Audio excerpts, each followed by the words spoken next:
Parang nagbistulang putok ng bundok apo ang banggaan sa dalawang halimaw na player. Cooper Gold versus Bruno James. Ito na ang ating inabangan na panunood ng radyo. Lakers versus Dallas NBA Summer League 2025. Hatid natin sa mainit na oven.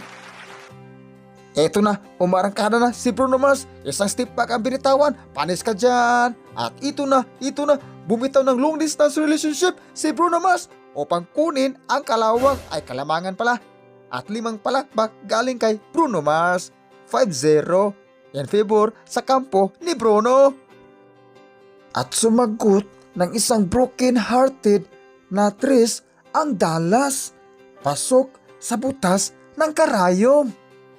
Bumitaw ng pamalo ang brother ni Andrew Nimhard at isang good for 3 ni Wi-Fi koneksyon upang kunin ang kalamangan.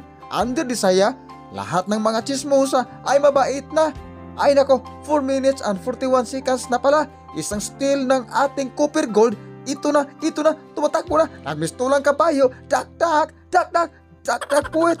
Ang mga chismosa. Ay nako, welcome to Boracay. Ay nako, Cooper Gold pala.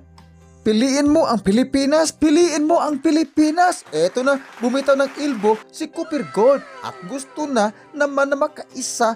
Pero isang sakong semento ang pamalo ni Beasley.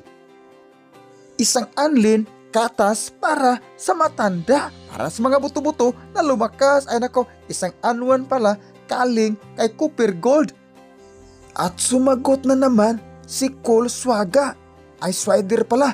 Sniper to. Sana makasign ng 2-way contract sa Misamis Heat. At ito na ang inaabangan sa buong mundo. Bumitaw ng long distance relationship si Bruno Mars. Ay nako, interview pala. Baka may concert mamaya. Aabangan. Ay nako, dumadako na tayo sa second quarter. Ito na ang Dakdak 2025 ni Cooper Gold. Ay nako, sablay pala. Dakdak mo sa mga fans ng Pure Gold State Warriors. Baka maghalimaw si Capri ng Liti. At natapos ang second quarter, lamang ang kulay dilag. Dumadako na tayo sa third quarter. Isang patay lamok na dakdak ang binitawan ni Balingit. Isang good for 3 kaling kay Wi-Fi connect. Isang hanging on the bridge na naman ang binitawan ni Wi-Fi connect pa rin. At natapos ang third quarter, lamang pa rin si SJ. Ay nako, Dallas pala. Dumadako na tayo sa aray nako. Final and fourth quarter na pala. Bumitaw na naman si number 37 plus 37 ng short LDR relationship upang takasan ang naghahabol na kampo ni Bruno. Under the saya, ang mga marites ay nakachismis pa. Ay nako, under 3 minutes and 13 seconds, bumitaw na naman si Cole Swaga. Ay nako, swider pala ng 3 upang kunin mo na ang lahat sa akin. Ay nako, kalamangan pala.